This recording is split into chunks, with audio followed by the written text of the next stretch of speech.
What's going on, everybody? This is Island Hopper TV coming to you from Washington, D.C. We're going to show you the best things to do. All right, Island Hoppers coming to you from the nation's capital. We have 28 things to see and do. We're now here at the D.C. Warf. Now, there's several areas around the Potomac River here in D.C. that are going to be like this, where they're going to have restaurants, bars, and just a walking experience outside. But this one's special because they have that seafood market that's been there since 1939, where you can get live lobsters, jumbo crab legs, scallops, you name it. But this place right here has really undergone a transformation over the years. Billions of dollars have been invested into the real estate down here.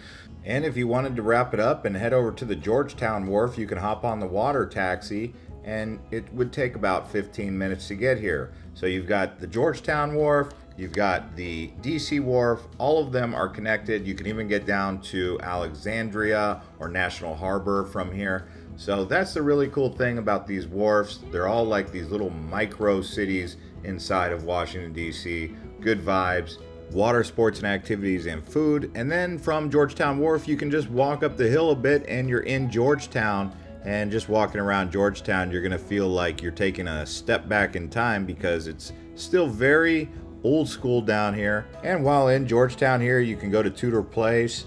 You can also take a canal boat up and down. You can get a relaxing massage, enjoy some restaurants. Lots to do out here, or you can go check out the Exorcist steps. By the way, we will be showing you around the nation's capital and the National Mall here in a little bit. I just wanted to highlight these places first. So let's talk about the rooftop bars. This is a thing across DC, whether you're in Georgetown or downtown around the Capitol. Try to get out to one of these rooftop bars and try some of the local cuisine and brew. Some of those local restaurants are Michelin star restaurants, which means they're highly rated internationally. And Washington, D.C. is known for its international cuisine, whether you're looking for Thai food, Chinese food, Italian food. They really have it all here, so it's a totally international cuisine friendly foodie place. But let's go explore some more of Washington, D.C. We've now arrived at National Harbor. Again, right along the Potomac, this area here has undergone a great development over the years, as with many places in DC. You'd be surprised if you came to DC 20 years ago, you wouldn't even recognize the place with the amount of investment and development that's taken place here. And National Harbor is one of the premier areas that you want to explore or possibly stay. Lots to see and do here. They also have the big Ferris wheel and many different statues. Good place to do some bar hopping. This is more of a modern area than Alexandria, which is right across the river from here. Both National Harbor and Alexandria are on the southern part of Washington, D.C. The area we're at now is called King Street here in Old Town Alexandria. Now there's a few ways to get down here. Number one is you could try and stay in Alexandria in an Airbnb or one of the hotels.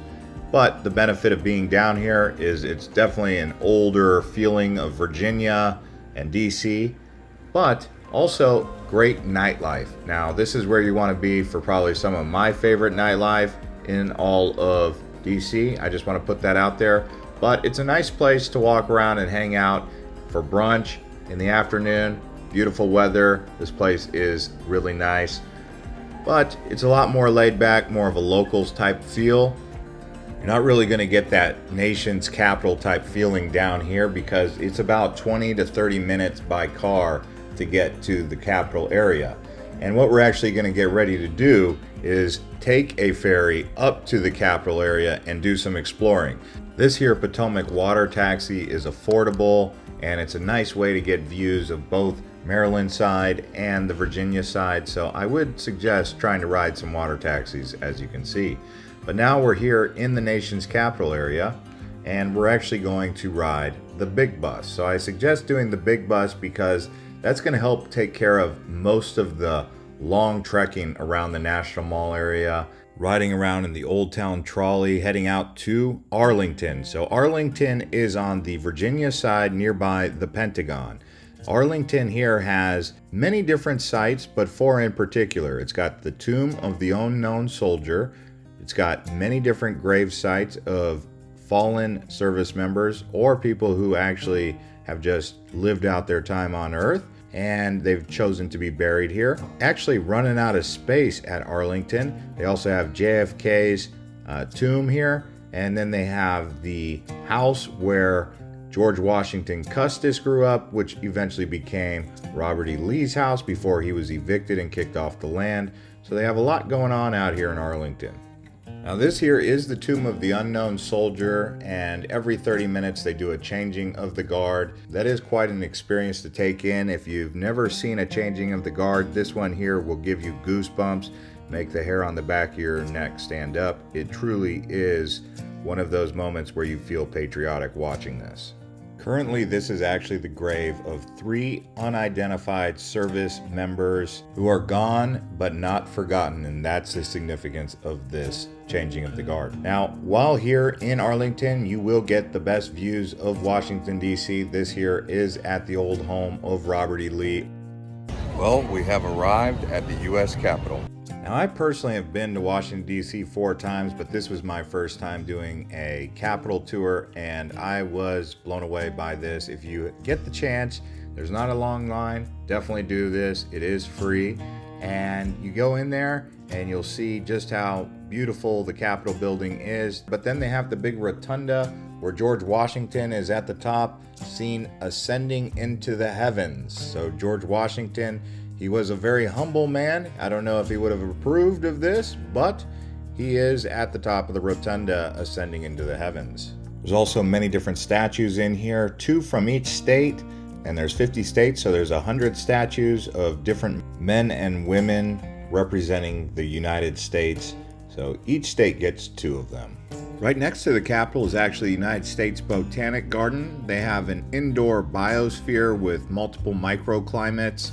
And yeah, it's a nice place to walk around. On the outside, they also have a beautiful garden, lots of flowering trees in the springtime, which is when I was there, and flowers, so check it out.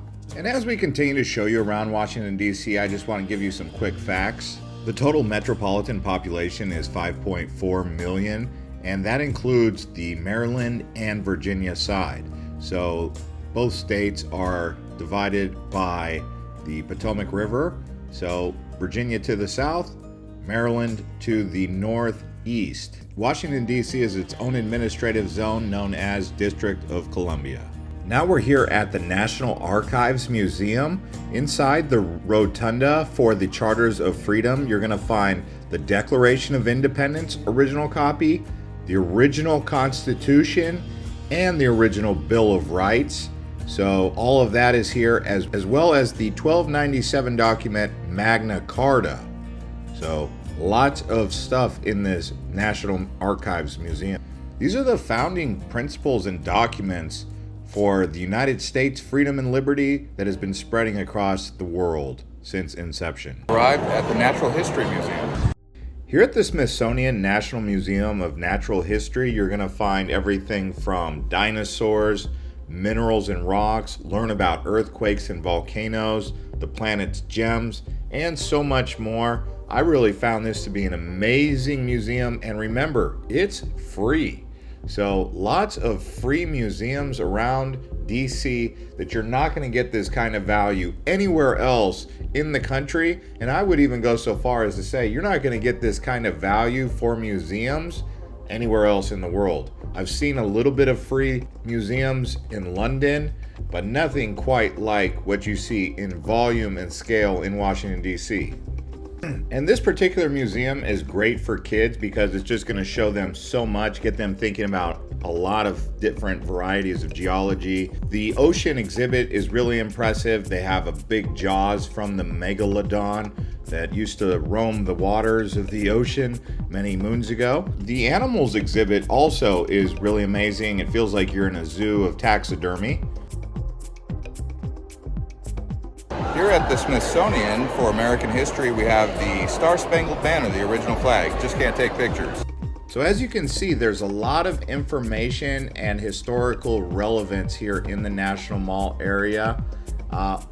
You do need a bit of time to read all of the exhibits. I was doing speed reading because I've been here a few times, But to really take in all of the exhibits and the museums, I would say plan for around 3 days exploring all of the museums. That's going to include the Aviation Museum and so much more, since all of these museums are world class. By the way, if you're enjoying this video, please give it a like and consider subscribing to the channel as we continue to show you around. Now we're going to go to the African American Smithsonian Museum, highlighting all of the contributions from African Americans. This here is the Washington Monument. So the National Mall is a 2-mile long open space that extends from the U.S. Capitol to the Washington Monument and the Lincoln Memorial, and then from the White House to the Jefferson Memorial. So it's kind of in this unique pattern of shape, and right in the middle of it is the actual Washington Monument. The cool thing is you can actually take an elevator to go to the top of the Washington Monument. That takes you up 500 feet to the observation deck in about 60 to 70 seconds. You will need a reservation for that because it does book fast. The U.S. Capitol is about a 20-minute walk from the Washington Monument, and then you can go to the White House from the Washington Monument, and that's another 15 to 20 minutes walking. You can't really get too close to the White House, obviously, for security reasons. They do set up several different layers of barricades, but it's cool to see the White House. And as you're walking around the National Mall, you're probably going to work up an appetite, and you're going to notice there's no restaurants, but the good news is they have plenty of food trucks. In between the Washington Monument and the Lincoln Memorial is the World War II Memorial, and this is a nice fountain area. People like to walk around and just kind of take in the feeling and vibes of what the World War II Memorial really symbolizes, and the sacrifice that went into winning that war for the Allied countries. Now, from here, it's about a 15 to 20 minute walk to the Lincoln Memorial. When I was there right now here in 2024 in the springtime, it was undergoing a renovation. Looked like they were redoing some of the steps, but it's still cool to go there. You could still see Abraham Lincoln inside the actual memorial, but be aware that they are renovating this actual attraction. And I don't know how long it's going to take, but it's probably going to be a big job, taking more than 1 or 2 years. The best part about this memorial is reading the inscriptions on the wall. They are quite long, so take the time to read them though, and you will feel enriched because of it. And now from the Lincoln Memorial, we head over to the Korean War Memorial. Now this one's really cool because they have these larger than life size statues of soldiers which appear to be walking in cold weather. And yeah, this is a really interesting memorial just because of that feeling that you get. It almost feels like you're there with those soldiers. This is like a 4-minute walk away from the World War II Memorial, and probably a 15 to 20 minute walk away from the Lincoln Memorial. Just depends on how fast you move. And then we head over to the Martin Luther King Memorial, which is a really cool memorial where they have more inscriptions on these rocks. And if you take the time to read each one of them, you'll really get a strong feeling of just who Martin Luther King was. After the Martin Luther King Memorial, then you can head over to the Jefferson Memorial. Now this one is a bit of a trek. I would say it takes around 25 to 30 minutes. It's a bit longer. It's kind of out there on its own, but it is worth coming out here because they're going to have more inscriptions on the wall. They just got done renovating it. They're almost done. It's still got a little bit of scaffolding around, but this one has really come around, and it's going to be one of the best memorials, I would say, out here. So you just walk along the lakeside where the cherry blossoms are. Now, just to give you an idea of how much time it took me to do this, I did all of this right here with the National Mall that you just saw in 1 day. But I've been here before and I moved quite quickly. I got an early start. So it is possible to do all of the National Mall in 1 day. It just depends on what museums you really want to see.